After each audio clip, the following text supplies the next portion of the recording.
ঈশ্বর তিনি আপনার জন্য ফসল দেন, বৃষ্টি দেন, বাতাস দেন, আপনার জন্য খাবার প্রস্তুত করবার জন্য তিনি সব পরিবেশ দিয়ে রেখেছেন। আপনাকে করতে হবে পরিশ্রম করতে হবে।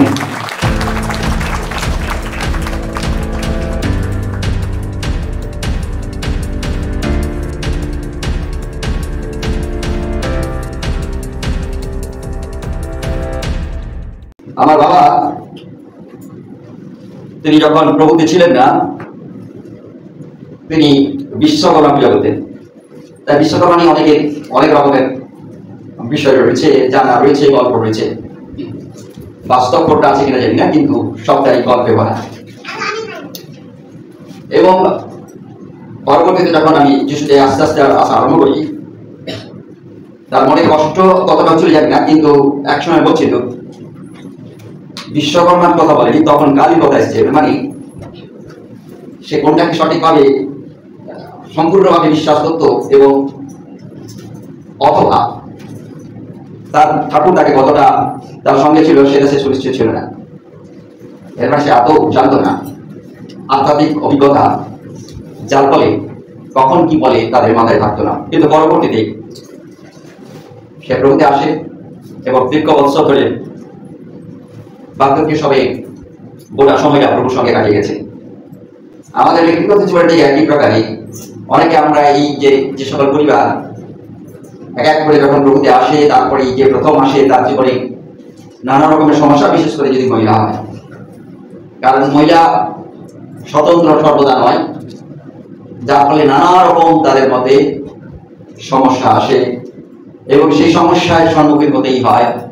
কারণ এই যে গানটির মধ্য দিয়ে রয়েছি, যখন যিশু যেখানে সেখানে স্বর্গ, তাই প্রভু তুমি আমার অন্তরে থাকলে স্বর্গটাও আমার সেখানে থাকে। কারণ আমরা টেস্টেড, কারণ আমরা আস্বাদন করে দেখেছি। শুধু আস্বাদন নয়, কেউ আমরা সম্পূর্ণভাবে দেখেছি। বলবো যে অন্যান্য প্রেমদের যোগ্য হওয়ার আমার সেই মতো আমার কোন যোগ্যতা নেই, কিন্তু তারপরে এই অভাগাকেই যিশু তিনি দেখা দিলেন। তাই যিশুকে বিভিন্নভাবে মানুষ পেয়েছে। কেউ শরীরে তাকে দেখেছে, কেউ স্বপ্নে দেখেছে, কেউ দর্শনে দেখেছে, কেউ আবার বিভিন্ন কাজের মধ্য দিয়ে আমার যিশুকে আস্বাদন করেছে। যিশু মানে আমরা যদি যিশুর আগে প্রভু বসাই তাতে অসুবিধা নেই, কিন্তু যিশু মানে আমরা সকলে জানি যিশু মানে ত্রাণকর্তা। তাই যিশুকে আমরা সরাসরি যিশু বলি, কারণ এটা তিনি এই নামের অর্থ হচ্ছে ত্রাণকর্তা। তাই এর আগে আমাদেরকে বসানোর কিছু লাগে না। শ্রী শ্রী শ্রী শ্রী কোন প্রশ্ন ওঠে না। প্রভুও বলতে পারি, নাও বলতে পারি, কিন্তু যিশু তিনি এই নামের অর্থ প্রভু, এই নামের অর্থ ত্রাণকর্তা, এই নামের অর্থ মাসিহা, এই নামের অর্থ আপনার সমস্যার সকল সমাধানের তিনি। তাই তিনি বললেন আমি আমি। যখন ফরন রাজা যখন জিজ্ঞেস করবে, মসি বলছে তখন আমি কি নাম বলবো, তখন মসিকে ঈশ্বর বললেন তুমি বলবে আমি আমি। অতএব ঈশ্বর সদা প্রভু মসির সঙ্গে ছিলেন এবং সেদিন বলেছিলেন আমি আমি। আজকে ঈশ্বরের বিশেষ বাক্য নেওয়া হচ্ছে, সেটা হচ্ছে 2 পিতর 3 অধ্যায় 2 থেকে 18 পদ। এটা একটা বিশেষ অংশ। এই অংশে লেখা রয়েছে প্রভু যীশু খ্রিস্টের পুনরাগমন। আজকের এই বিষয় নিয়ে একটু চিন্তা ভাবনা করি। প্রভুর অনুগ্রহ চাইব যেন ঈশ্বরের আত্মা আমাদের মধ্যে পরিচালনা দেয়, এবং সেখান থেকে প্রভুর পুনরাগমনের প্রতীক্ষায় আমরা কিভাবে থাকতে পারি, এবং ঈশ্বরের পবিত্র বাক্য আমাদেরকে আজকে এই প্রতীক্ষা থাকবার ক্ষেত্রে ঈশ্বর কে নিশ্চয়তা দিচ্ছে। শাস্ত্রে লেখা আছে 2 পদে এই পুনরাগমন প্রভুর যীশু খ্রিস্টের অথবা যীশু খ্রিস্টের পুনরাগমনের যারা আমরা প্রতীক্ষারত, আপনাদের মনের মধ্যে প্রশ্ন আসে না যীশু খ্রিস্ট কখন আসবেন? আমাদের পূর্বে অনেক বৎসর চলে গেছে, যীশু খ্রিস্টের আগমন ঘটেনি, তাহলে কি ঈশ্বরের পবিত্র বাক্যের প্রতিজ্ঞাকে মিথ্যে? সন্দেহ তো আসবেই। তাদেরকে আমরা বলি সন্দেহ, কি সংশয়বাদী।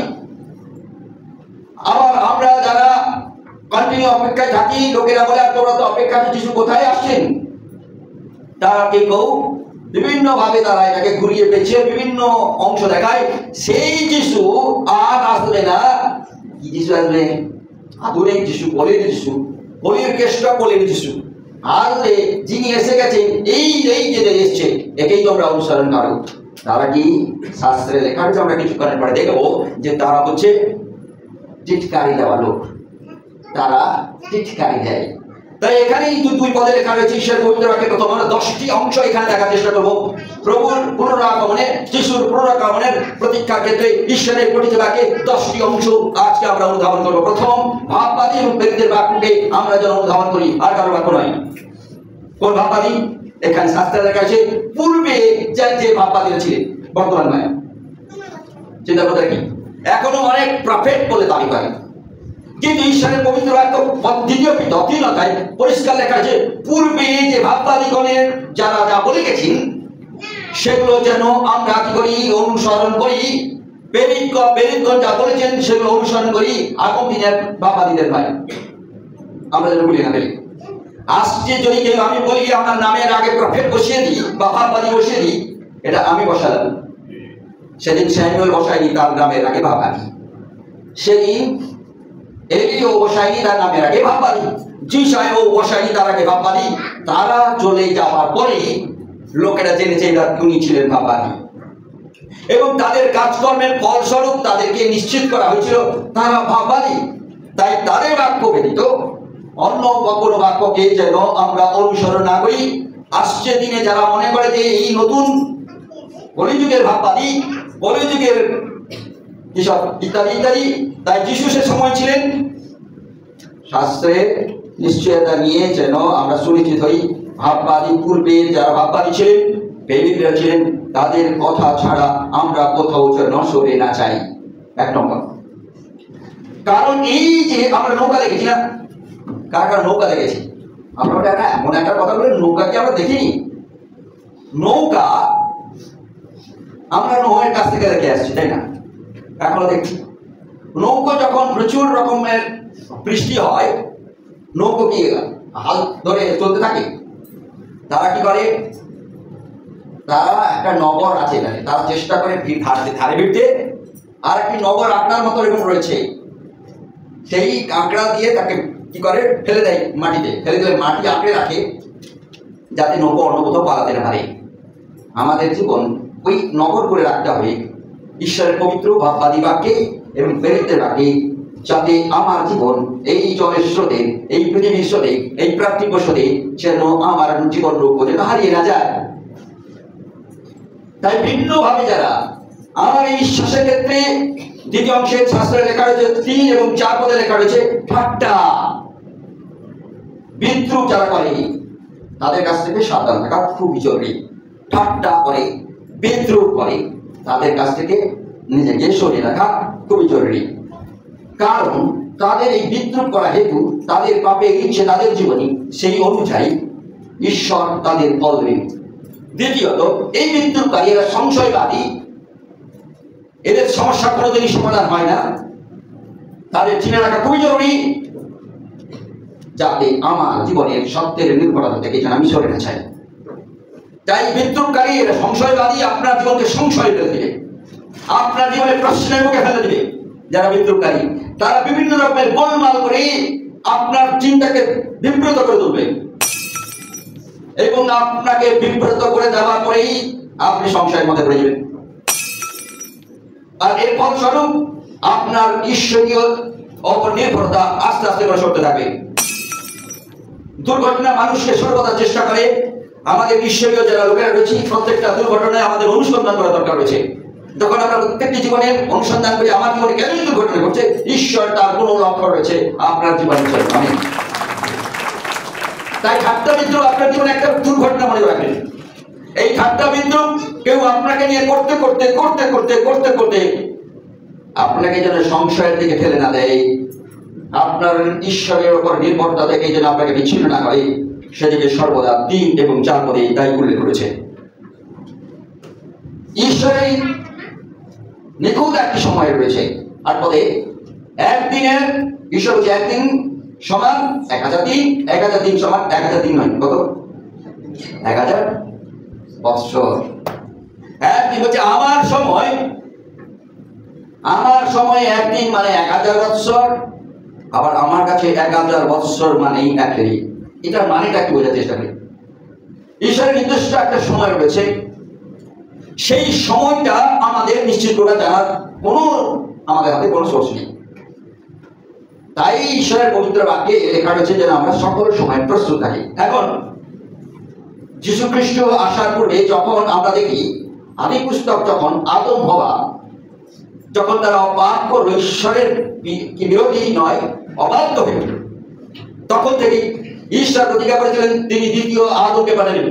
এবং কখন সৃষ্টির প্রারম্ভে কত বছর লেগেছে যীশু খ্রিস্টের আসতে? দীর্ঘ অনেক বছর লেগে গেছে।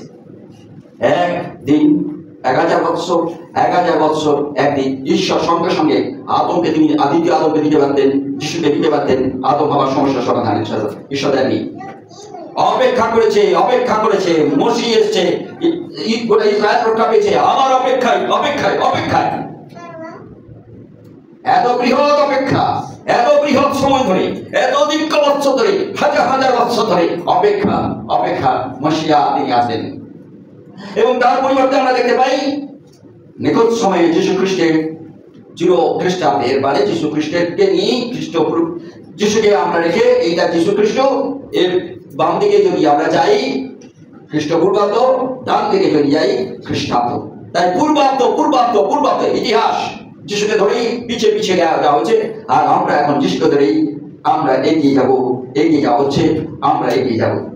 যিশুকে ধরে আমরা পিছিয়ে পিছিয়ে ভাববাদী পুস্তক প্রেরিতের বাক্য সকলকে আমরা কি করব? তার বাক্য সকলের সঙ্গে আমাদের নগর ফেলে রাখবো, অন্য কোথাও নগর ফেলবো না। আপনি নগরকে দিয়ে দিয়েছেন জলে, মাটিতে লাগেনি, কি লাভ আছে? জলকে আটকাবে? আটকাতে পারবে।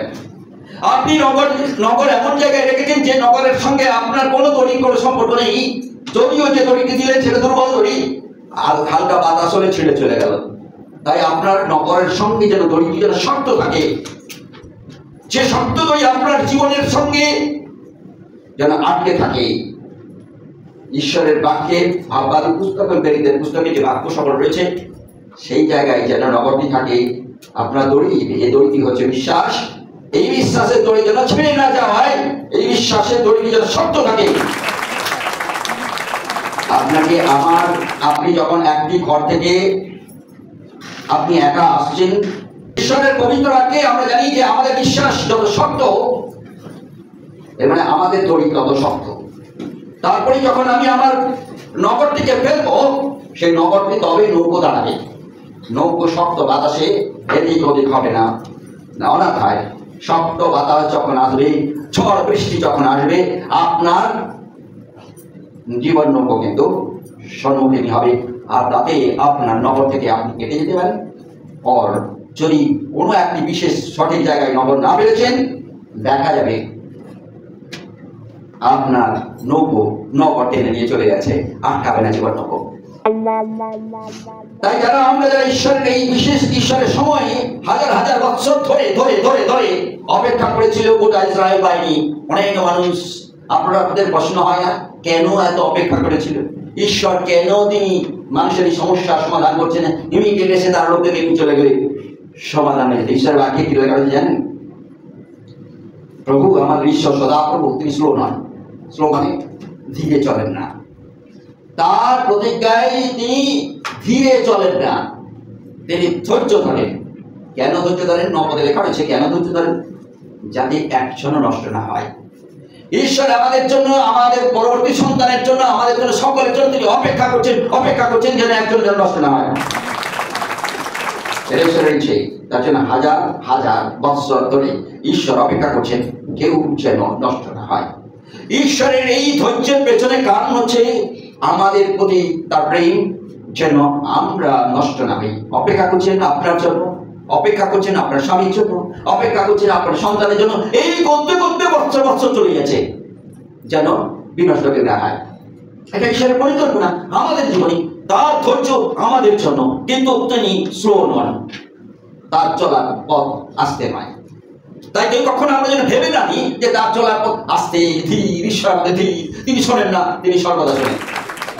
আজকে যারা আমরা প্রভুতে রয়েছি, ঈশ্বরের সময় হচ্ছে নিখুঁত সময়।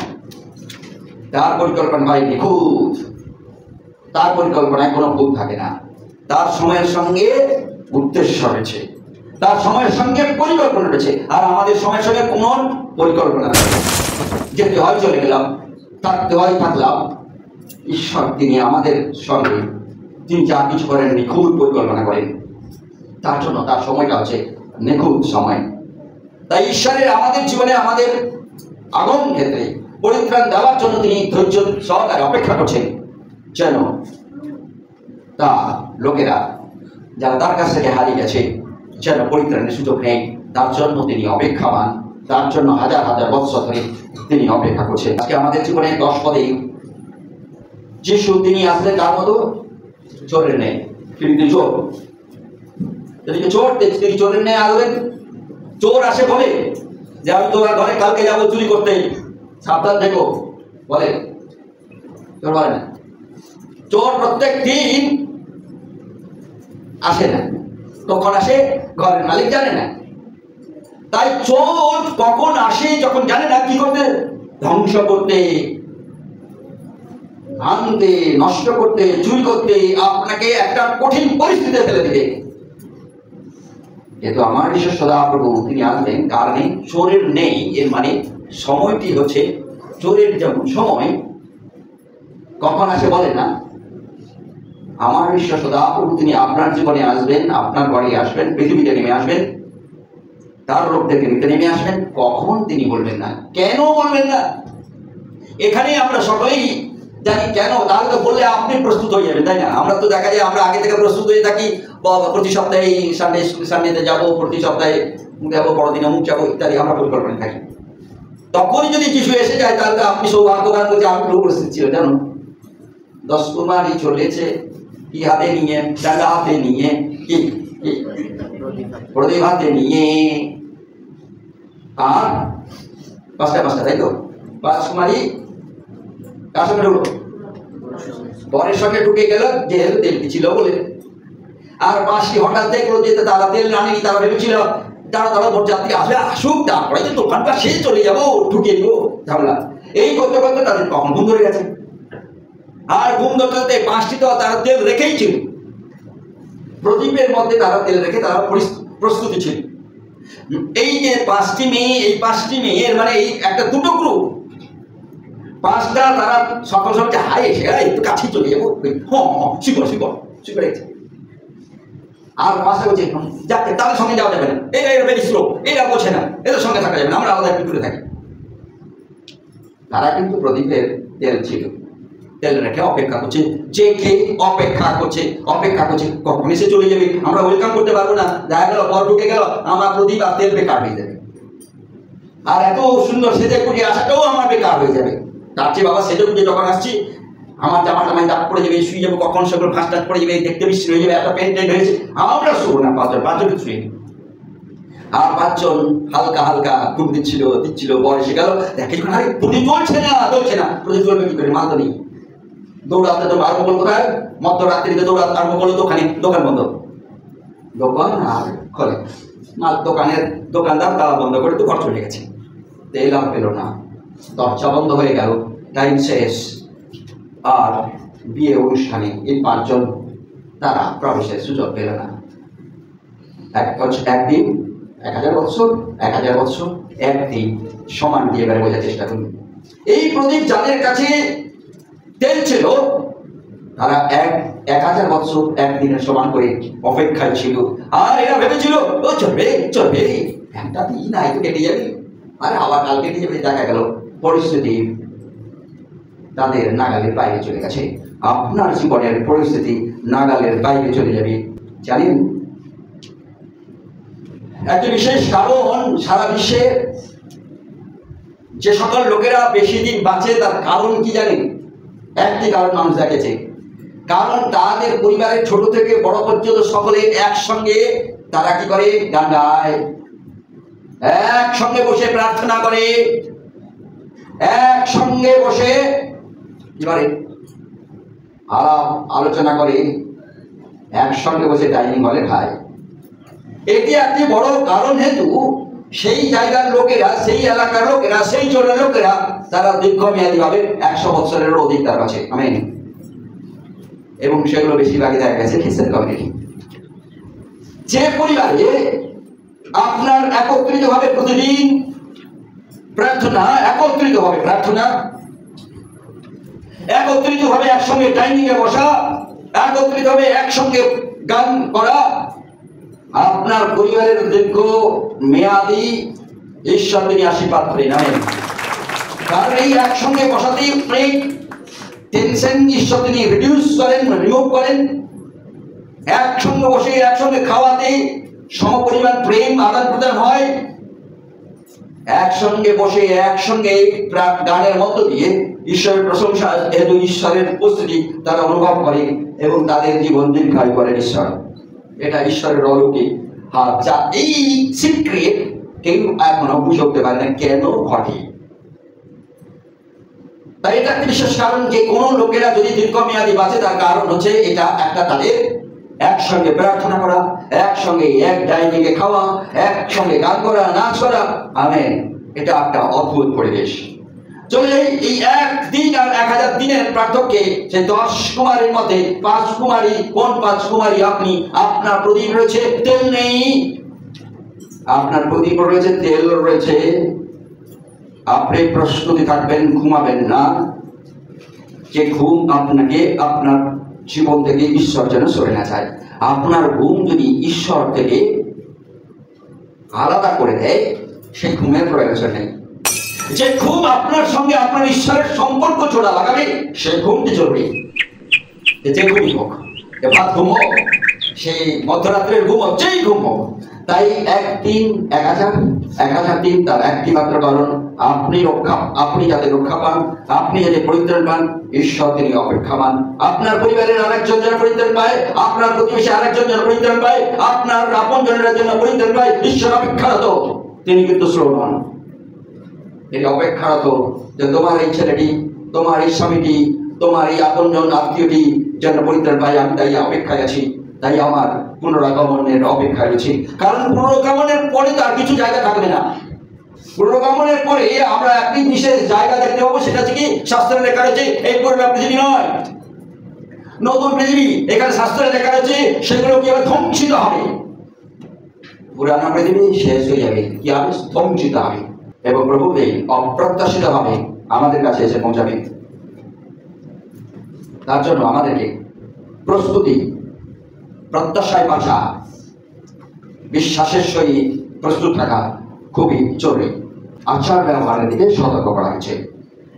পবিত্র ধার্মিকতার সহিত যেন আমাদের জীবনযাপন হয়, যার ফলে আমাদের আচরণের প্রতিফলন যেন হয়। আয়না দেখেছি, আয়না, আপনি যখন আয়না সামনে দাঁড়াবেন আপনি কি দেখতে পাবেন? আয়নার সামনে দাঁড়ালে আপনি কি দেখতে পাবেন? কুকুর দেখতে পাবেন। যদি আপনি কুকুর দেখতে পাবেন। যদি আপনি হন, আপনি দেখতে পাবেন। আপনি দাঁড়িয়ে বলছেন আয়নার সামনে, ওই কুকুর। আয়নার ভেতরে আরেকজন সেই তিনি, মানে আপনি বলছেন, আপনাকেই তিনি বলছেন ওই কুকুর। কি কেমন হবে? বোঝা যে আপনি বলছেন আয়নার সামনে দাঁড়িয়ে এই কুকুর, আয়নাও ভেতরে আপনি আরেকজন দাঁড়িয়ে বলছেন আপনাকেই, আপনি বলছেন এই কুকুর। এখন বিষয় হচ্ছে আয়না আপনার সামনে দাঁড়ালে আপনার প্রতিফলন হয়, আপনি যেমন তেমনি দেখতে সেটা বাইরে বের হয়। তাই আপনার পবিত্রতা, আপনার ধার্মিকতা একটি বিশেষ আয়না। এই আয়নার সামনে দাঁড়ালে আপনার আচার আচরণের যেমন যা ঘটেছে তা প্রতিফলন ঘটবে। আর তাই ঈশ্বরের এই 11 পদে বলছে আচরণের বিশ্বাসের প্রতিফলন যেন ঘটে। আপনার বিশ্বাসকে আপনি প্রমাণ করবেন। কি করে প্রমাণ করবেন? আপনার স্বামী, আপনার ছেলে, আপনার আরো অন্য যারা রয়েছে তারা আপনার কাছ থেকে আপনাকে বিশ্বাস করে হতে পারে, কিন্তু আপনাকে সেটা আচরণে প্রমাণ করাতে হবে। আপনার দেখা গেছে ঘরে একটা বিশেষ সংকট দেখা দিয়েছে, দেখা গেল একটা জ্বর রাত্রিতে এসছে, সেই জ্বরটি ঈশ্বরের গৌরবের হওয়ার জন্য অথবা ন্যাচারাল জ্বর, আমি তো জানি না, আপনিও জানেন না, জ্বর এসছে, তখন আপনি কি করবেন? আপনি ঘরের লোককে বলবেন আসো, এসো, আমি জল প্রার্থনা করে দিচ্ছি, দেখো আমার ঈশ্বর সদা প্রভু, তারপর নির্ভর করো। দেখা গেল আপনি কোনো কারণবশত জলটা প্রার্থনা করলেন, তার মাথায় দিলেন, খাওয়ালেন, দেখা গেল কোনো কারণবশত সুস্থ হয়ে গেল। হতেই পারে, তো আবার নাও হতে পারে। এবার এটা কেমন হবে সেটা আমি জানি না। যদি আপনার বিশ্বাসের, আপনার ক্রন্দন, আপনার মন ভালো অবস্থায় ঈশ্বর যদি দেখেন, ঈশ্বর সেই জলে ঈশ্বর আশীর্বাদ নিয়ে আসবেন। আর আপনি যদি মনে করেন যিশুকে দিয়ে ম্যাজিক করাবেন, জলটা ঘুরে আপনার কাছে আঘাত আছে, তাই আপনি যদি বুঝেছেন যে আপনার এটা তারা করলে হবে না, তাহলে করতে যাবেন না। যদি আপনি জানেন আপনার ঈশ্বর সুনিশ্চিত, তিনি আপনার এই আজকের প্রবন্ধ তিনি শুনবেন। আপনার স্বামী যিনি বিশ্বাস করেন না, আপনার শাশুড়ি যিনি বিশ্বাস করেন না, আপনার পাশে যারা বিশ্বাস করেন না, আপনার বন্ধনের ফলে সেই জল ঈশ্বর তিনি অলৌকিক আঘাত তৈরি করবেন, হাত দিলে এবং সেই জলের স্পর্শে সেই বাচ্চাকে সুস্থতা লাভ করে যাবে। আপনার বিরুদ্ধে যে টিটকারি দিচ্ছিল, আপনাকে বিভিন্ন সংশয়ের মধ্যে ফেলছিল, আপনাকে যে সমস্যার মধ্যে প্রত্যেকদিন ফেলার চেষ্টা করেছিল, সেই দিন থেকে আস্তে আস্তে করে কিন্তু সে বিরত থাকবে, সে টুকরে হাঁটবে, পিছিয়ে হাঁটবে। কারণ ঈশ্বর চায় আপনাকে ব্যবহার করতে, আপনার আচরণের মধ্য দিয়ে আপনার প্রতিফলন যেন হয়। আমি কারণ ঈশ্বর আমার সদা প্রভু, তিনি আপনাকে ব্যবহার করতে চায় ভিন্নভাবে। পুরানো পৃথিবী ধ্বংস হবে, পুরানো পৃথিবী আর থাকবে না। আমি যে পৃথিবীতে রয়েছি, আমরা যে ঈশ্বরের গৌরবের জন্য এত প্রচেষ্টা করে বিভিন্ন রকমের মন্ডলী থেকে আরম্ভ করে আরো মন্ডলী, একটি বাচ্চা থেকে আরেকটি বাচ্চা, একটি লোক থেকে আরেকটি লোক, এইসব শেল্টার, আমাদের হাতে গড়া শেল্টার, আমাদের হাতে গড়া ঘর, ঈশ্বরের পবিত্র বাক্যে বলছে আর থাকবে না, ধ্বংসিত হবে, জ্বলিয়া বিলীন হইবে। আকাশ জ্বলিয়ে যাবে, একা পুড়ে যাবে। একা লাইট জ্বলছে, দেখতে পাচ্ছেন সুন্দর আলো দিচ্ছে, হঠাৎ লাইট পুড়ে ছাই, আর লাইট দিতে পারবে না। তারপরে লেখা রয়েছে এবং মূল বস্তু সকল পুড়িয়া গলিয়া যাইবে। পুড়িয়া, এটা পুড়ে ছাই আর সেটা পুড়ে গলে যাবে। তারপরে এই অংশের তারপরে লেখা রয়েছে তার প্রতিজ্ঞা অনুসারে আমরা এমন নতুন আকাশমণ্ডল, নতুন পৃথিবী অপেক্ষায় আছি, যার মধ্যে কি নেই? ধ্বংস নেই, যার মধ্যে কি নেই? ছাই হওয়ার জায়গা নেই। তার মধ্যে কি রয়েছে? ধার্মিকতা বসতি করবে, তার মধ্যে ধার্মিকতা থাকে, যে ধার্মিকতাকে পুড়ে ছাই করা যায় না। আমি জানি না কতজন সোনাকে পুড়ে ছাই করেছে। যদি রাখিব সোনা ছাই হয়, কিন্তু ধার্মিকতা কোনোদিনের জন্য ছাই হবে না। ধার্মিকতায় যত আপনার উপর অত্যাচার আসবে, আপনার ধার্মিকতা তত উজ্জ্বলতর হবে। আপনার ধার্মিকতার জন্য আপনার উপরে যত আক্রমণ আসবে, আপনি ইস্পাত হবেন, যে ইস্পাত কোনোদিনই বলে যাবে না কোনো ক্ষেত্রে। তাই আপনার ধার্মিকতা, আপনার বিশ্বাসে তো আপনার জীবনে তাড়না, কষ্ট, নির্যাতন অথবা কোন সংকট নিয়ে আসছে, অন্য কোন সংকট হতে পারে, দারিদ্রতা হতে পারে, অসুখ, এগুলো ঈশ্বর আপনাকে, ইয়োবকে আমরা জানি, ইয়োবের জীবনে অনেক সমস্যা ছিল, তার ধার্মিকতা টেস্টেড হয়েছিল, আর ধার্মিকতার দ্বারা তিনি প্রমাণ করিয়েছিলেন। এই ধার্মিকতায় পছন্দ হয় না বলে পরিচয় হয় না। ঈশ্বর যে নতুন স্বর্গ, নতুন পৃথিবী দেবেন, সেই নতুন পৃথিবী, নতুন স্বর্গ কোনোদিন ধ্বংসিত হবে না, বাসস্থান হবে ধার্মিকতার বাসস্থান। সেখানে লেখা রয়েছে, শাস্ত্রের কাছে ধার্মিকতা বসতি করবে, আর কিছু বসতি করবে না, আর কিছু থাকবে না। আর ধার্মিকতার বাসস্থান হচ্ছে আমাদের জীবনে যেন শেষ বাসস্থান হয়। ধার্মিকতার বাসস্থান যেন আমাদের জীবনে যেন শেষ কি বাসস্থান তৈরি হয়। যে ছেলেমেয়েরা আমাদের ঘরে যারা থাকে, তারা যখন যুবক থাকে, তারা আস্তে আস্তে করে দেখা যায় তাদের বিশ্বাস থেকে আস্তে আস্তে করে দূরে থাকতে থাকে। যখন একটু একটু করে বয়স হয়, 45 হলো, 50 হলো, আস্তে আস্তে করে সে কোন দিকে আসে, তখন যিশু যিশু যিশু, তখন তার ধার্মিকতা দেখায়। অথবা যদি হিন্দু হয়, তো আরো অনেক কিছু কপাল টোপাল তিলক ফিলক বসে সেই ধার্মিকতা দেখায়। আস্তে আস্তে করে সরতে থাকে, জানি আর আসবে না, তাদের পৃথিবী পরিষ্কারই হবে, তাদের পৃথিবী গলে নষ্ট হবে, একদিন না একদিন হবে। যখন প্রভু যীশু খ্রিস্টের দ্বিতীয় আগমন, পুনরাগমন ঘটবে, সেদিন এই পৃথিবী থাকবে না, ধ্বংসিত হবে, ছাই হবে, গলিত হবে, আকাশ মন্ডল করে ছাই হয়ে যাবে। পুনরাগমন, তার পূর্বে তার বিভিন্ন রকমের লক্ষণ দেখা দিবে। তাই ঈশ্বরের পবিত্র বাক্যে আমরা দেখতে পাচ্ছি, আমাদের শেষ বাসস্থান বয়সের না হয়। যখন একটা মানুষ দীর্ঘ সময় ধরে একটি অ্যাডিকশনের মধ্যে থাকে, নেশার মধ্যে থাকে, 45-এর পরে সে কিন্তু ঈশ্বরের কাছে আসতে চায়, কিন্তু আসতে পারে না, তার নেশা তাকে বাধা দেয়। 50-এর পরে আসতে চায়, তার নেশা তাকে বাধা দেয়, তখন সে আসতে পারে না। অনেক চেষ্টা করে, যাবো যাবো, সে ধর্মের কাছে, ধার্মিকতা তার বাসস্থান হতে পারে না। ধর্ম কোনোদিন বাসস্থান হতে পারে না, ধার্মিকতা বাসস্থান হয়। তাই তাদের জীবনে প্রত্যেকটি জায়গা থেকে সে বেরিয়ে আসতে পারে না। তাই এখানেই ঈশ্বরের শেষ জায়গাটি যেন হয় আমাদের বাসস্থান, ধার্মিকতার যেন শেষ হয় আমাদের বাসস্থান। 8 নম্বরে পরিশ্রমী যেন আমরা হই আর শান্তিতে যেন স্থির থাকি। 14 পদে উল্লেখ করেছে যেন আমরা পরিশ্রমী হই, যেন প্রভু লোকেরা পরিশ্রমী হবে। প্রভু লোকেরা শুধু প্রার্থনা করে বসে থাকবে না, সকাল থেকে উঠে আপনি আপনার এই ঈশ্বরকে স্নান করবেন, খাওয়াবেন নাকি? আমার ঈশ্বর আপনাদের খেতে যায় নাকি? আমার ঈশ্বর ক্ষুধার্ত, তিনি যদি ক্ষুধার্ত আপনি কি করে খাওয়া দেবেন? তিনি যদি রোগাগ্রস্ত তিনি কি করে আপনাকে রোগ মুক্ত করবেন? তিনি তো রোগাগ্রস্ত, তিনি তো ক্ষুধার্ত, তাকে সকাল থেকে তাকে খাওয়াতে হয়, হাজার হাজার রান্না তৈরি করে তাকে খাওয়াতে হয়। আমার ঈশ্বর তদু, তিনি আপনাকে খাওয়ান। সদাপ্রভু আমার পালক, আমার অভাব হবে না। তাহলে আপনি কি করবেন? পরিশ্রমটা কি পরিশ্রম করবেন? পরিশ্রম করবেন। আপনার ঈশ্বরের জন্য পরিশ্রম করতে হবে না, ঈশ্বরের জন্য আপনার বিশ্বাস, আপনার নির্ভরতা, আপনার চিন্তা, আপনার মনকে মনোযোগী করে তুলবেন যে কাজের মধ্যে যায়।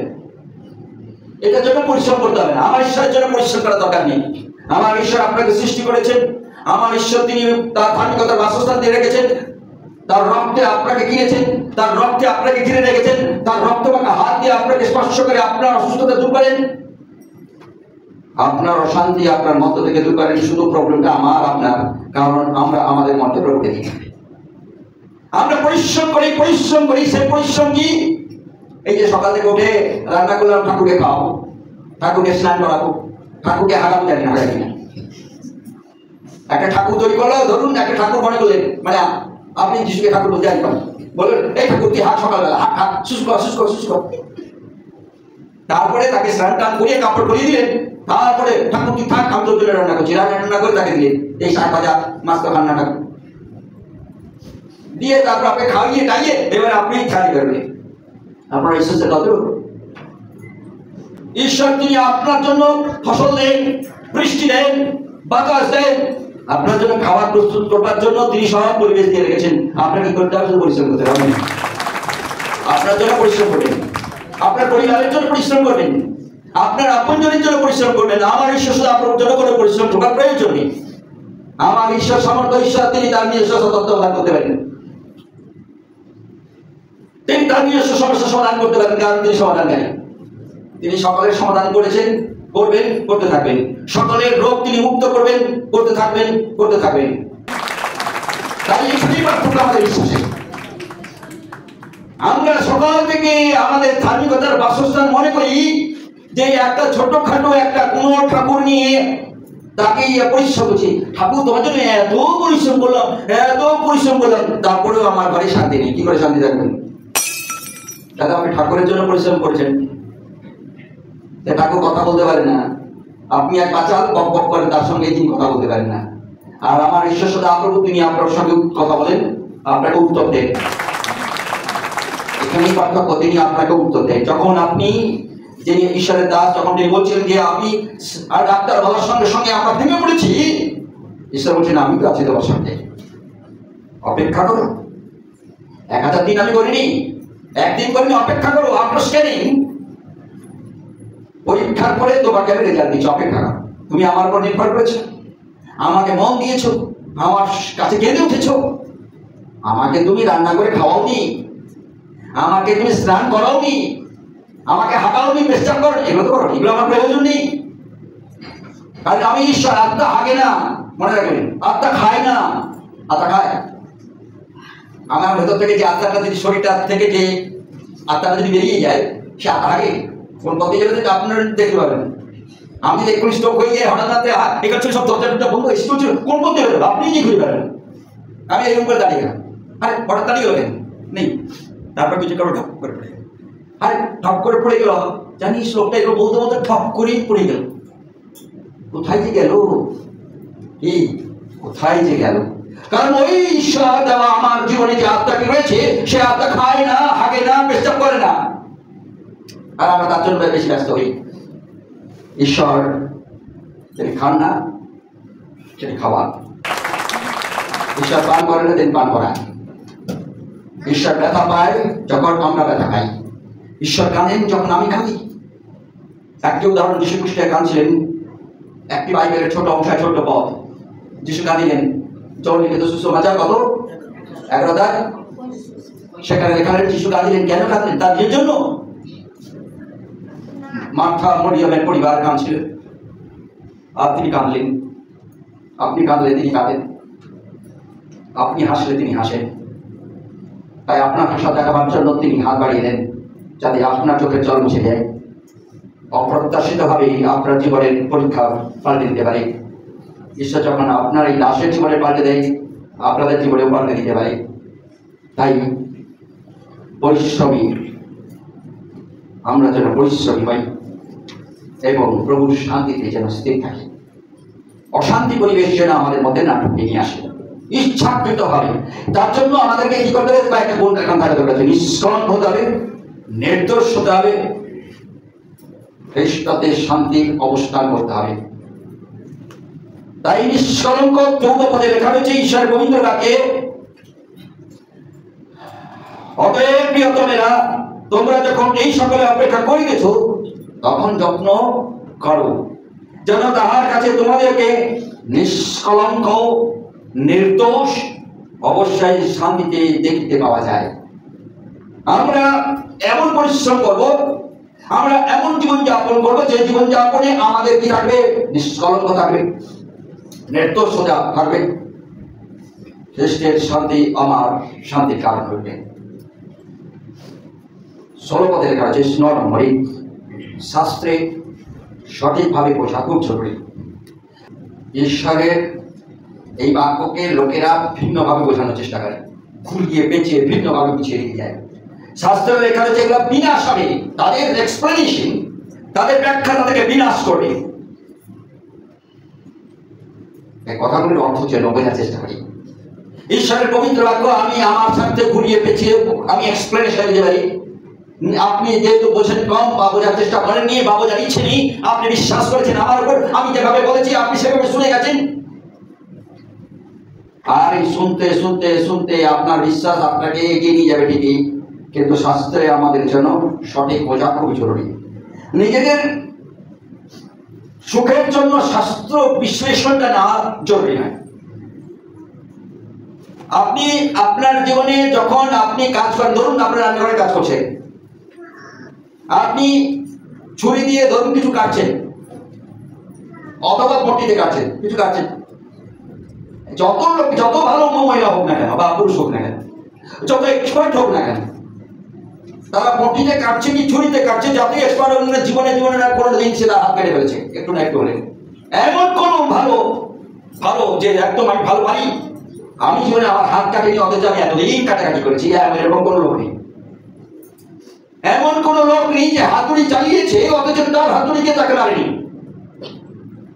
এই আপনার হাত আপনার কথা শোনে না, আপনার হাতেই না আপনার হাত, কিন্তু সেই হাতুড়ি যদি আমি মারতাম আপনাকে কি হতো? আমাকে আমার সঙ্গে কত বছর ধরে কথা বলতেন না ঠিক নেই, কিন্তু আপনার নিজের হাত নিজে হাতে মেরে দিচ্ছে। কই কথা বলে দেয় তুই হাত যখন কথা বলেছিস মেরেছিস, আমি তো শুনে হাত এই তো সাহায্য আমি নিব না, তোকে না নিয়ে আমি বাঁচবো। আপনি এটাকে নিয়ে একটা তড়িয়ে বেঁধে দিলেন, যা তুই আমাকে মেরেছিস, আমার এই হাতকে মেরেছিস। হয় আপনাকে গভীর অন্ধকারে যদি আমি ছেড়ে দিয়ে দুটি ভাত দিই আর আপনি ক্ষুধার্ত, আপনি কি করবেন? ভাত খাবো, আর জ্বালা দরকার নেই, আপনার হাত অটোমেটিক্যালি বাবুকে গিয়ে পৌঁছাবে না, এবং গিয়ে পৌঁছাবে। ভাত নিয়ে এরকম করবে, বোঝা লেগেছে?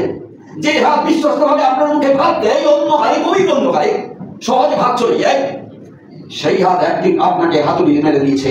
এত বিশ্বস্ত হাত, কারণ টার্গেট ফুল করে গেছে একটি মাত্র কারণ আমরাও একই রকম করতে করতে যখন আমরা খুব হতাশার মধ্যে যাই, কষ্টের মধ্যে ভুলভাল লোকেরা আমাকে বুঝিয়ে ভুলিয়ে দেয়, তখন আমরা ঈশ্বরের লোকেরা দেখে যাই ঈশ্বরকে ছেড়ে ওই ভুলিয়ে দেওয়া। ধরা যাক একটা উদাহরণ দিই, আপনি অসুস্থ রয়েছেন, আপনার ঘরে কেউ অসুস্থ রয়েছে, অসুস্থ সুস্থ হচ্ছে না, তখন আপনাকে কে বললো জানো অমুক জায়গায় এক গুণী ডাক্তার রয়েছে, যাকে আমরা বলি ডক্টর বলি, ডক্টর বলতে গুণী।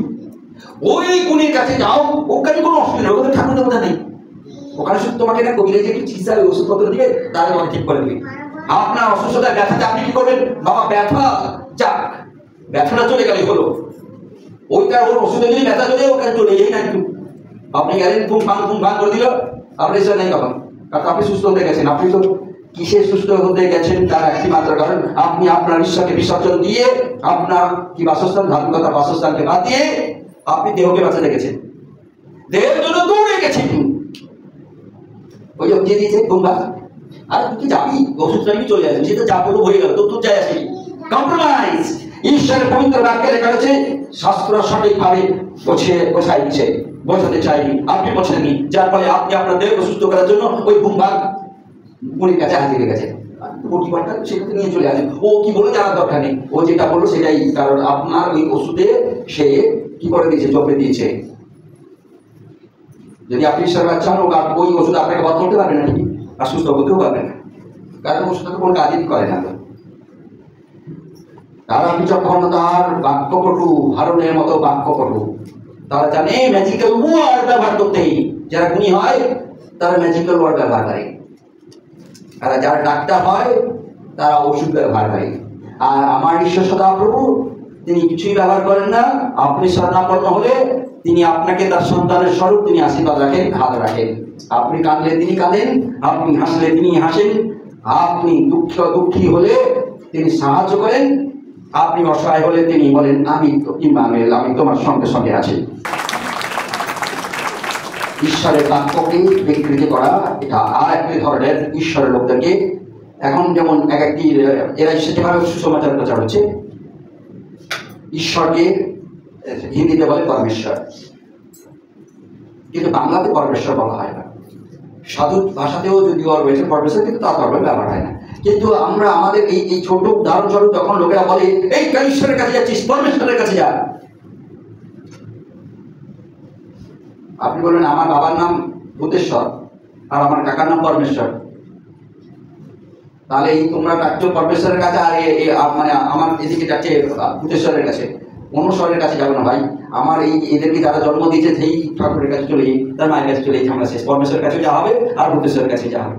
কি আপনাকে বিব্রত করে তুলবে পরমেশ্বর? আমি একদিন এদেরকে বলেছিলাম, আচ্ছা এই হাতিগেড়ে তো কোনো ভালো কোনো ঠাকুর নেই, তাই হাতিগেড়ের জন্য হাতিগেড়েশ্বর করে দেওয়া হোক, হাতিগেড়েশ্বর তো করে দিলেই লোকেরা পূজা করবে। নাহলে জঙ্গলেশ্বর, জঙ্গলে যাদের ভয় হয় জঙ্গলেশ্বর করে দিয়ে একটা পাথর বসিয়ে দিলে জঙ্গলেশ্বর, কোনো অসুবিধা নেই। আজকে আপনি আরম্ভ করেন জঙ্গলেশ্বর, দেখবেন কাল থেকে কত লোক আসতে থাকবে, আসতেই থাকবে আপনার কাছে। সাধু হয়ে বসে থাকবেন একটা ছোট গামছা পরে, গামছা যদি বড় হলে সব সমস্যা আছে, টাকা মূল্যে গামছা বেঁধে নিয়ে পালাবে না, তাই জন্য ছোট গামছা পরে বসে রইলেন, সাধু হয়ে বসে রইলেন, যাই হোক কেমন করে করবেন। যেমন শ্বাসটাকে বিকৃতি করে তুলবে না, আপনার বিশ্বাসটা বিকৃতি করবে, তার নিজের সুখের জন্য শাস্ত্রে তার মতো করে সে করবে। কত মেয়েরা এসে হাজির হবে, কত লোকের এসে হাজির হবে, আর এই জঙ্গলেশ্বর একদিন জঙ্গলের বৃহৎ আকার ধারণ করবে, জঙ্গল আর থাকবে না, শুধু মানুষ, জঙ্গল কাটা হবে, মানুষ শুধু থাকবে, জঙ্গলেশ্বর হওয়া। আপনার অভাব চলছিল, অভাব বেড়ে যাবে, কারণ লোকেরা টাকা দিয়ে যাবে। জল আপনি খেতে পেতেন না, ওইখানে টিউবওয়েল কেটে দিয়ে যাবে। আমার ঈশ্বর সদাপ্রভুর বাক্যে যেন বিকৃতি না করি, যারা বাক্যকে বিকৃতি করে তাদের কাছে যেন না করি। পবিত্র আত্মার সারণা পাওয়ার জন্য হাঁটু যেন গাড়ি, সঠিক শিক্ষার সন্ধানে ঈশ্বরের বাক্য যেন মেডিটেশন করি। তার জন্য ঈশ্বরের বাক্যে যে 1:8 লেখা রয়েছে, তোমার এই পবিত্র এই বাক্য যেন তোমার কাছ থেকে সরে না যায়, কারণ সত্যের অনুসন্ধান। তাই শাস্ত্রের সঠিক বোঝাটা খুবই জরুরি যদি আমরা ঈশ্বরের পবিত্র প্রভু যীশু খ্রিস্টের পুনরাগমনের জন্য প্রস্তুতি হতে চাই। ঈশ্বরের অনুগ্রহ নিয়ে তার জ্ঞানে যেন বৃদ্ধি পাই, এই জ্ঞান আজীবন আমাদের যেন জীবনযাত্রা হয়। আমরা আমাদের জীবনের গাড়ি চলতে হলে তেলের দরকার হয়, আপনার জীবন চলতে হলে যেন প্রার্থনা খুব জরুরি। গাড়িকে ঠিক রাখতে হলে নাক কান চোখ সব ঠিক রাখতে হয়, জানেন এটা যারা গাড়ি চালায় বোঝার দরকার রয়েছে। গাড়ি চলতে গেলে আমাদের নাকের ঠিক রাখতে হয়, কি গন্ধ আসছে, পুরা গন্ধ আসছে নাকি, নাহলে গাড়ি আগুন ধরে গেছে, কোথাও পুড়ছে আর আপনি চালাচ্ছেন, এমনি আপনি ভেতরে পুড়ে চাই হবে। গাড়িতে কোথাও কোথাও তো আগুন ধরে যেতে পারে, তার জন্য নাককে সতর্ক রাখতে হয়, গাড়ির ড্রাইভার হতে হবে। যারা ড্রাইভার, কারা ড্রাইভারের যাত্রী, এখানে অনেক ড্রাইভার আছে, আমি সাড়ে করি। এবার আমি যেটা বলছি কি, যদি ভুলো করে বলছে ওই তো ড্রাইভার একমাত্র। ড্রাইভারের কান যদি ঠিক না থাকে, কি আওয়াজ আসছে, কেন এই ঘটনা, এই অবস্থা ছিল না যে ড্রাইভার যে গাড়ি চালায়, আজকে গাড়ি ঠিক করে দেওয়া হলো, তারপর কালকে ঘটনা করছে সে জানি না, পুরো গাড়ি রাস্তায় বন্ধ হয়ে গেলে গাড়ি খারাপ হয়ে গেছে। এই কিসে ড্রাইভার? এই ড্রাইভার নয়, ব্রেনে কিছু নেই, মানে ডাউন হচ্ছে তো। গাড়ি খারাপ হওয়ার পূর্বে পাঞ্চা লাগে, গাড়ি খারাপ হওয়ার পূর্বে সে আপনাকে জানায়। আপনি অসুস্থ পূর্ণ পেছনে যাওয়ার পূর্বে আপনাকে জানাবে, পেট যদি গোলমাল হয়, পেট খটকা কিছু একটা করছে, পেট ফেপে আছে, কিছু একটা বলবে, তারপর তো আপনার আরম্ভ হবে। হঠাৎ কি আর আরম্ভ হয় না, চলে যাচ্ছে হঠাৎ বেরিয়ে গেল, ওইরকম হয়। আগে আপনাকে জানাবে। গাড়ি যারা ড্রাইভার হয়, তার নাক যদি ঠিক না থাকে, তার ড্রাইভারি না করা হচ্ছে। গাড়ির ড্রাইভার যদি সে কান যদি ঠিক না থাকে, তারপরে হাতের স্মুথ দেখলে, গাড়ির ড্রাইভার দেখলে আপনি বুঝতে পারেন গাড়িটা স্মুথ আছে নাকি। সেখানে যদি অস্মুথ না হয়, গাড়ির আওয়াজ ভিন্ন প্রকারের কথা বলছে, গাড়ি পুরোপুরি বন্ধ আসছে, ইমিডিয়েট আপনাকে গাড়ির ডাক্তারের কাছে নিয়ে যাবে। না আপনি বিবিএস ডাক্তারের কাছে নিয়ে যাবেন আপনার গাড়িকে। সেদিন যেমন লোকেরা বলাবলি করছিল, গরু থেকে সোনা বেরোচ্ছে, তখন সে কি করেছে, গাড়ি নিয়ে চলে গেছে ইয়েতে ব্যাংকে নিয়ে গিয়ে বেঁধে দিয়ে ম্যানেজারের কাছে চলে গেছে। গিয়ে বলছে আপনার লোন দেন, কিলো না সোনা লোক, বলছে ঠিক আছে সোনা দেখান, বলছে নিচে বাঁধা আছে। আর নিচে বাঁধা আছে কি সোনা লোক নিয়ে পালাবে, বলছে আপনি সবাই বলাবলি করছে, গরু দুধে সোনা আছে, দুধ আগাই গাড়ি নিচে বেঁধে রেখেছে। বলছে তখন ম্যানেজার বলছে আপনি ফাইলামি করতে এসেছেন, ফাইলামি কেন, সবাই নিউজ পেপারে দেখাচ্ছে গরু দুধে সোনা আছে, আমি সোনাটা বেঁধে দিয়ে এসেছি, আপনি সোনাটা নেবেন, আমাকে গরুটা দেবেন, জামলা শেষ। তারপর বুঝলে এটা একটা বিদ্রোহ আরম্ভ হয়েছে, কারণ এটা পলিটিক্যাল ইস্যুস। আজকে যারা আমরা প্রভুত্ব রয়েছি, আমাদের গাড়িতে তেল না থাকলে আমরা চোখ দিয়ে দেখি, অন্ধ লোক গাড়ি চালায়, এখন গাড়ির টেকনোলজি বেরোচ্ছে, অন্ধ লোক গাড়ি চালায়, অন্ধ লোক তাকে জানা উচিত যে তার গাড়ির তেল আছে কিনা, ফুয়েল মিটার রয়েছে ওখানে, বলে বুঝতে পারবে। দেখা দরকার নেই গাড়ি চালাবে, হঠাৎ করে গাড়ি চালাবে, তো রাস্তায় বিপদ হবে, তারপরে টেনে টেনে চলতে হবে, তেল যেখানে সেখানে শেষ হয়ে যাবে, চলতে হবে। আপনার জীবন গাড়িটা যদি এরকম হয়, যেখানে এরকমই হবে, যেখানে সেখানে গাড়ি সব হাঁপিয়ে পড়বেন, কোথায় খুশ, আর ঈশ্বরের সঙ্গে আপনার সম্পর্ক নেই, ধার্মিকতার বাসস্থান থেকে বিচ্ছিন্ন হবে। আজকের বিষয় প্রভুর পুনরগমনের প্রতীক্ষা করার জন্য আপনার কি করতে হবে? প্রথম, ঈশ্বরের ভাববাদী বাক্য এবং প্রেরিতদের বাক্য থেকে বিচ্ছিন্ন হওয়া যাবে না। আপনাকে নজর করে রাখতে হবে আপনার জীবনকে, কোথায়? ভাববাদীদের বাক্যে আর প্রেরিতদের বাক্যে। কেউ যদি তার নামের আগে ভাববাদী অমুক, আপনার শোনাতে গেলে এখানে শাস্ত্রের পূর্বে ভাববাদী মানে পূর্বে লেখা রয়েছে, বর্তমান ভাববাদী কথা লেখা নেই। আজকে কালকে আর একটা ভাববাদী বলবে আমি ভাববাদী, আমি তোমার ভবিষ্যৎ পাল্টে দিতে পারি, আপনার ভবিষ্যৎ পাল্টে দিতে পারি, কিন্তু আপনার জীবন পাল্টাতে পারে না। আমার ঈশ্বর সদাপ্রভু আপনার জীবন পাল্টায়, আমার ঈশ্বর সদাপ্রভু আপনার জীবনের প্রত্যেকটা প্রতিক্ষণে অনন্তকালের জন্য আপনাকে বাসস্থান করে দেয়, আপনার ওই ভাববাদী দিবে না। তাই পূর্বের ভাববাদী এবং তথা প্রেরিতদের বাক্যে যেন আমাদের নগর করা থাকে, জীবন নগর। যারা ঠাট্টা বিদ্রুপ করছে, তাদের পাপের দুরবস্থার জন্য তারা কি হবে? শাস্ত্রের লেখা আছে, তারা তো তাদের জীবন বিষয় নেবে, কিন্তু আপনি তাদের কাছ থেকে সাবধান থাকবেন, ধৈর্য ধরবেন। সংশয়বাদী আপনাকে সংশয়ের মধ্যে ফেলে দিবে এবং আপনাকে ঠাট্টা বিদ্রুপ করে তার নানা রকমের নহ এবং সেই নহ যখন তার নৌকার উপরে গেছিল, তাকে নিয়ে অনেক লোকেরা ঠাট্টা করেছিল। সাধু সুন্দর সিং যখন সে হাঁটছিল, ছেলেরা তাকে দেখে অনেকটা ঠাট্টা বিদ্রুপ করেছিল এবং সেই ছেলেদের মধ্যে কিছু ছেলে পাথর ছুঁড়েছিল, ছোট ছোট পাথর ছুঁড়েছিল। যদি সাধু সুন্দরের সঙ্গে এই জীবন দেখেন, সেই ছেলেটি সেই রাত্রিতে প্রচুর জ্বর হয় এবং সাধু সুন্দর সিং সেই এলাকায় সেই রাত্রিতে থেকেই যান, যার ঘর নেই, বাড়ি নেই, কিছু নেই। তিনি একজন সিং টাইটেল, মানে আপনি বুঝতে পারছেন, সিং তিনি একজন শিখ সম্প্রদায়ের ছেলে ছিলেন। যে ছেলেটি একটা সময় বিদ্রোহ করত যিশু, যে ছেলেটি একটি সময় সব ছেলেদেরকে নিয়ে তাদের কাছ থেকে, সকলের কাছ থেকে নতুন নিয়ম নিয়ে একসঙ্গে তারা পুড়িয়ে দিয়েছিল, সেই ছেলেটি সাধু সুন্দর সিং। সেই ছেলেটি যিশুকে আসার পরে তার ঘর থেকে বিতাড়িত হয়, পরবর্তীতে আবার তাকে ভুলি ভালি নিয়ে আসা হয়। সেই ছেলেটিকে তার বাবা নিজের হাতে নিয়ে যায়, কারণ পরিবারের কলঙ্ক থেকে মুক্ত করবার জন্য সেই ছেলেটিকে বিষ দিয়ে দিয়েছিল। শাস্ত্রে লেখা রয়েছে, তুমি বিষ খাবে, বিষ পান করবে, সর্পের উপর পা দেবে, কিন্তু ঈশ্বর সদা প্রভু তোমাকে তিনি বাঁচাবেন। আর সেই সাধু সুন্দর সিং যেখানে নিশ্চিত হয়ে গেছিল মৃত্যু ডাক্তারের দ্বারাই বলা, সেই সাধু সুন্দর সিং পরের দিন সে বেঁচে ওকে বলেছিল, ডাক্তারবাবু এখনো আমি সুস্থ আছি, আমি মৃত্যুর গাড়ি থেকে নিজেকে সরিয়ে রাখবেন। কিন্তু তারা পাপের অনুসারী, তারা ধ্বংসিত হবে একটা না একটা দিন। সংশয়বাদীকে চিনে রাখবেন যাতে আপনি সংশয়বাদী থেকে নিজেকে ডিস্টেন্স রাখবেন, নাহলে আপনার সত্যের নির্ভরতা থেকে আপনাকে সরিয়ে দিতে পারে। ঈশ্বরের সময় নিখুঁত। যখন আপনি প্রভু যীশু খ্রিস্টের পুনরাগমনের প্রতীক্ষায় রয়েছেন, ঈশ্বরের সময় নিখুঁত। তিনি স্লো নন। তিনি আপনাকে বাঁচাতে চায়, আপনার ছেলেকে, আপনার আপনজনকে, আপনার ভাইকে বাঁচাতে চান, তার জন্য তিনি অপেক্ষা করছেন, অপেক্ষা করছেন, অপেক্ষা করছেন তার পরিত্রাণের জন্য, যাতে সে মান পরিবর্তন করে। তাই তার সময় নিখুঁত। তাই বলবে না, প্রভু তুমি কেন আমাকে তুলে নিচ্ছ না, প্রভু তুমি কেন এই মুহূর্তে আসছো না, প্রভু কেন তুমি। কারণ আপনার স্বামীকে সে প্রেম করে, আপনার ভাইকে সে প্রেম করে, আপনার আপনজনকে প্রেম করে, যেন তার মন পরিবর্তন করে, প্রভুকে ফেরে। তাই তিনি অপেক্ষামান, তিনি তার সময় নিখুঁত। তারপর সেই আপনার আপনজনের পরীক্ষা প্রভুদিন অপ্রত্যাশিত ভাবে আসবে। তাই আপনাকে কি করতে হবে? প্রতিদিন প্রস্তুত থাকতে হবে প্রত্যাশা নিয়ে। চোরের যেমন সময় আসে, তিনি চোরের ন্যায় কখন হঠাৎ পৌঁছে যাবেন যদি প্রস্তুত না থাকি, আমাদের সকল পরিশ্রম বিফল হয়ে পবিত্রতা এবং ধার্মিকতার সহিত যদি চাই আমরা প্রভুর পুনরাগমনের প্রতীক্ষায় রয়েছি, প্রভুর সঙ্গে গমন করতে, তাই পবিত্রতা এবং ধার্মিকতার সহিত জীবনযাপন করতে হবে। তাই আচরণে যেন রিফ্লেক্ট হয়, প্রতিফলন হয় আমার আচরণে।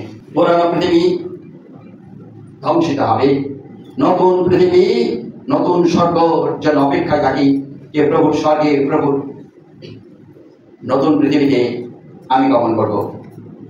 পরিশ্রম এবং শান্তিতে আমাদের বসবাস করতে হবে। সেই পরিশ্রম নাই যে পরিশ্রম, বেকার পরিশ্রম। সকালে উঠলাম, আমার ঈশ্বরের জন্য এটা করলাম, ওটা করলাম। আপনার ঈশ্বরের জন্য করার দরকার নেই, ঈশ্বর পর্যন্ত আমার নিজের জন্য করবেন। আমি তো সাহায্য করবো, আমার জন্য কিছু করবেন, আপনার জন্য করবেন, আপনার সন্তানের জন্য করবেন, আপনার পরিবারের জন্য করবেন, আপনার আপনজনের জন্য করবেন, পরিশ্রম করবেন। ঈশ্বর বলছেন আমার জন্য কিছু করার দরকার নেই, আমি বরং তোমার সঙ্গে রয়েছি, তোমাকে সামর্থ্য দেখাবো, সাহায্য করবো, তুমি করবে তোমার আপনজনের জন্য। নির্দোষ খ্রিস্টদের শান্তির অবস্থান খুব জরুরি। শান্তি মানে খ্রিস্টের সঙ্গে থাকা, শান্তি মানে খ্রিস্টের সহিত অবস্থান করা, শান্তি মানে সকল নেগেটিভ পরিস্থিতির মধ্যেও নিজেকে ঠান্ডা রাখা। এটা খুবই জরুরি। আপনাকে সমস্যায় ফেলবে, উগ্রভাবে কথা বলবে, আপনাকে নানা রকমের ঝামেলায় ফেলবে, তারপরেও খ্রিস্টতে অবস্থান, খ্রিস্টতে স্থির থেকে ঠান্ডা মাথায় কাজ করাটা খুবই জরুরি। আর সেটাই হচ্ছে খ্রিস্টের সঙ্গে শান্তিতে অবস্থান করা। শাস্ত্রকে, ঈশ্বরের পবিত্র বাক্যকে সঠিকভাবে বোঝা খুবই জরুরি। কেউ বিকৃতি করে, অনেক সময় আমি শুনেছি, আমাকেও বলেছে, যখন আমি প্রভু যিশুতে প্রথম আসি তখন তো খুব ছোট, কিন্তু ঈশ্বরের বাক্যে আমার যথেষ্ট জ্ঞান তখন ছিল। অনুকূল ধর্মের লোকেরা, মানে যাদের দিকে আমরা জয়গুরু বলি না, তারা দেখা হলে জয়গুরু বলে। আমাকে পাওয়ার জন্য তারা আমার মধ্যে কি দেখেছিল, আমাকে পাওয়ার জন্য এত লড়াই করেছে। আমার ঈশ্বরের পবিত্র বাক্যে তিনি বলছেন, আমার গুরুর কাছে একটি বাইবেল রয়েছে, আমার কাছে যে বাইবেলটা একটা ফেক বাইবেল। Very interesting. তারপরে আবার যখন আমি এটা না শুনলাম, আবার এক প্রকার বলছে, সে সময় যিশু ছিল, এ সময় অনুকূল। অনুকূলের পুরো নাম জানি না, তার নামটা কিন্তু অনুকূল নয়। সে সময়ে যিশু ছিল, এ সময় অনুকূল। তারপরে আবার আমার জীবনে যে আবার অন্য কোনো প্রতিকূল আসে, আমি তাই এতটা বুঝিয়েছিল, আমাকে এতটা বোঝার চেষ্টা করেছিল। আমি ঈশ্বরের প্রতি বাক্য দিয়ে তাকে বোঝার চেষ্টা করেছিলাম। তারপরে সে বলছে, এই তুমি যে বাইবেল ব্যবহার করে, এই বাইবেলটা এটা অরিজিনাল বাইবেল নয়, আমার গুরুর কাছে রয়েছে অরিজিনাল বাইবেল। বাবা, আমার বয়স তখন 17 মতো হবে। আমাকে বোঝাচ্ছে, সেই আমাদের পঞ্চায়েত অফিসে যে চাকরি করে, তখনকার পদে অনুসারে জব অ্যাসিস্ট্যান্ট ছিল, এবং পঞ্চায়েতের সঙ্গে যেহেতু আমার ক্লাব ছিল, তাই একটা সম্পর্ক, গভীর সম্পর্ক ছিল, সেহেতু তাদের সঙ্গে ওটা বেশি ছিল। এবং আমি সেখানে দোকানে থাকতাম, সে আসতো সন্ধ্যার সময় তার অফিস ছুটি করে। তারপরে সে বোঝানোর চেষ্টা করতো বারংবার, কিন্তু ব্যর্থ। আমাদেরকে ভালোবাসেন কারণ বুঝে নিয়েছে ঈশ্বরের বাক্যে, শাস্ত্রকে সঠিকভাবে এক্সপ্লেনেশন না দিলে আমি বুঝি না, আমাকে ভুল বোঝানো যাবে না। আপনাকে যদি ভুল বোঝায় বিপদে যাবেন। নিজের মুখের শাস্ত্রকে বিশ্বাস করবেন না, যেটাকে অনেকে বলে হাবরাম পুঁথি। আপনার সত্যের অনুসন্ধানে প্রত্যেক দিন আপনাকে থাকতে হবে। সত্য আপনার মতে কথা বলবেন। আমি যদি আপনাকে ভুল বোঝাই, সত্য কোনোদিন ভুল বোঝাবে না। আমি যদি আপনাকে ভুল বোঝাই, পবিত্র আত্মা আপনাকে ভুল বোঝাবে না। আপনাকে যদি আমি ভুল বোঝাই, আমার ঈশ্বর প্রভু আপনাকে ভুল বোঝাবে না। সত্য সত্যি থাকবে। আমি যদি বিতর্কে শোনা করে বলি, কিছু সময়ের জন্য বিশ্বাস করবেন। সিটি গোল্ডকে নিয়ে আমি যদি শোনা বলি, কিছু সময়ের জন্য আপনি বিশ্বাস করবেন। কিন্তু একটা সময় আসবে আপনি বিশ্বাস করবেন না, কারণ সোনার ভ্যালুটা যখন আপনি জেনে যাবেন। সোনার ভ্যালুটা আপনার এই ঈশ্বরীয় এই শাস্ত্র ভ্যালুটা যখন আপনার জীবনে আপনি জেনে যাবেন, তখন আপনাকে যেই রকমের শাস্ত্র বোঝাই না কেন আপনি বুঝবেন না। তাহলে এমন পবিত্র আত্মা আপনাকে সুনিশ্চিত করবে যে এটাই ঠিক। অনুগ্রহ জ্ঞানের বৃদ্ধি খুবই জরুরি। কি কি অনুগ্রহ? অনুগ্রহ আজীবন, বিশেষ করে আজীবন প্রভুকে থেকে চলা। কি অনুগ্রহ? জ্ঞান, প্রার্থনা, ঈশ্বরের বাক্য অধ্যয়ন, সহভাগিতা, যাতে আমাদের খ্রিস্টের সঙ্গে গভীর থেকে গভীরতম সম্পর্কে যেন। আপনি একটি ঘাস দেখেছেন কিনা জানি না, ঘাসের মধ্যে সে কিন্তু তীব্র ঘাস, সে দাঁড়ালেও কাটে, তাকে তুলতে গেলেও সে আপনাকে ছেড়ে যায়, এরপরে তার মূল থেকে সে উঠায় না। একটা ঘাস রয়েছে, অনেক ঘাস আপনি কোদাল দিয়ে করে দিলে চলে যাবে, আপনি তাকে কোদাল দিয়ে কেটে দেওয়ার পরে সে আরো তীব্র হয়ে উঠবে। অনেকে ভাবি যে ঘাসে আগুন ধরিয়ে দিলে ঘাস শেষ হয়ে যায়, হয় না? হয়। দেখেছেন, ঘাসে আগুন ধরিয়ে দেওয়ার পরে ঠিক অল্প সময়ের মধ্যে আবার সে গর্জে ওঠে, এবং পূর্বে যে ছিল যেভাবে ছিল তার চেয়ে আরো সে ভয়ঙ্কর হয়ে ওঠে। একটি গাছ রয়েছে, তার শেকড় অনেক গভীরে চলে যায়, আপনি তাকে ছিঁড়ে দিলেন, ছিঁড়ে গেল বই যায়। এর মধ্যে তুই আমার দেখ করলি, আমি আছি। আপনার জীবনে ঠিক একই প্রকারে প্রার্থনা, ঈশ্বরের বাক্য, সহভাগিতা আপনাকে গভীরে নিয়ে যাবে, খ্রিস্টতে গভীরে নিয়ে যাবে। কেউ আপনাকে উপরে ফেলতে পারবে না। উপরে ফেললো আবার গর্জে উঠবে, কারণ এটাই ঈশ্বর ইচ্ছে। আপনাকে ধাক্কা দিবে, গর্জে উঠবে। সাধু সুন্দর সিং এর জীবনে তার নিজের বাবা শেষ দিনে যখন অসুস্থ হয়ে পড়ে, হসপিটালে থাকে, তখন সে খুঁজতে থাকে তার বেডটা কোথায় ছিল। খুঁজতে খুঁজতে সাধু সুন্দর সিং পৌঁছে গেছিল হসপিটালে। তাতেই সাধু সুন্দর সিং ব্যাখ্যা করেছিল, আমার বাবা প্রভুতে শেষ দিনে হলেও আমার প্রভুকে জানলো। আজকে আসি, আপনি পুনরাগমনের জন্য প্রস্তুত? যদি না হয়ে থাকেন, আপনি প্রভু যীশু খ্রিস্টের বা প্রভু পুনরাগমনের প্রতীক্ষায় থাকতে হলে ঈশ্বরের পবিত্র বাক্যের ভাববাদী পুস্তকের প্রেরিতদের জালে করেছি, সেগুলোতে আপনার নজর ফেলে রাখতে হবে। জীবন নৌকো যেন এদিক ওদিকে না যায়। ঠাট্টা বিদ্রুপ এ সকলের দিকে যেন আমরা সাবধান থাকি, যাতে সংশয়বাদী আমার জীবনে না আসে। বিদ্রুপ করতে করতে তাদের কথা শুনতে শুনতে যেন না হারিয়ে যাই। ঈশ্বরের সময় নিখুঁত সময়। ঈশ্বর তিনি ধৈর্যের জন্যই পরিত্রাণ দিচ্ছেন, তার জন্য নিখুঁত সময় তিনি। তাই আপনার আপনজনকে পরিত্রাণ দেওয়ার জন্য তিনি অপেক্ষামান, তিনি স্লো নন। ঈশ্বরের দিন আপনার জীবনে, আপনার পারিবারিক জীবনে, আপনাদের সকল খ্রিস্ট সমাজের জন্য অপ্রত্যাশিত ভাবে আসবে, আমরাও জানি না। তাই 5 কুমারের মতো তৈল নিয়ে জন্য সর্বদা প্রস্তুত থাকি, সর্বদা অপেক্ষা থাকি। প্রভু এই গেলেন মনে হয়, এই গেলেন মনে হয়। পবিত্রতা, ধার্মিকতা, সেই জীবন যাপন করা, আমার আচরণে আমরা যেন রিফ্লেক্ট হয়, আয়নায় যেন দাঁড়িয়ে দেখতে পাই আমার পবিত্রতা, আমার ধার্মিকতা। নতুন স্বর্গ, নতুন পৃথিবীর অপেক্ষা থাকি, কারণ প্রভু যীশু খ্রিস্ট তার প্রভু পুনরাগমনের ফলে আমরা নতুন স্বর্গ এবং নতুন পৃথিবী পাবো। পরিশ্রম, শান্তি আমাদের জীবনে যতপ্রতভাবে যেন জড়িয়ে থাকে, নিষ্কলঙ্ক, নির্দোষ এবং খ্রিস্টের সহিত শান্তির যেন অবস্থান করি। শাস্ত্র সঠিকভাবে বোঝা খুবই জরুরি। অনুগ্রহ এবং ঈশ্বরের জ্ঞানে বৃদ্ধি হওয়া খুব জরুরি। আজীবন আমরা যে চেষ্টা করে যাব, আজীবন প্রার্থনা করে যাব, আজীবন ঈশ্বরের বাক্য পড়বো, আজীবন প্রভুর লোকদের সঙ্গে সহযোগিতা করবো, যাতে আমাদের বিশ্বাসের গুরু বা শেখর যেন গভীর থেকে গভীর যায়। ওপরে ছেড়িয়ে দিলেও, ওপরে টেপে দিলেও, ওপরে আঘাত করলেও নিশ্চিতভাবে উপরে যাবে না। উপরে গেলেও কিছু অংশ যাবে, নিচের অংশ থেকে যাবে। আসুন আমরা প্রভু দয়া চাই, প্রভু পুনরাগমনের জন্য প্রতীক্ষায় থাকি।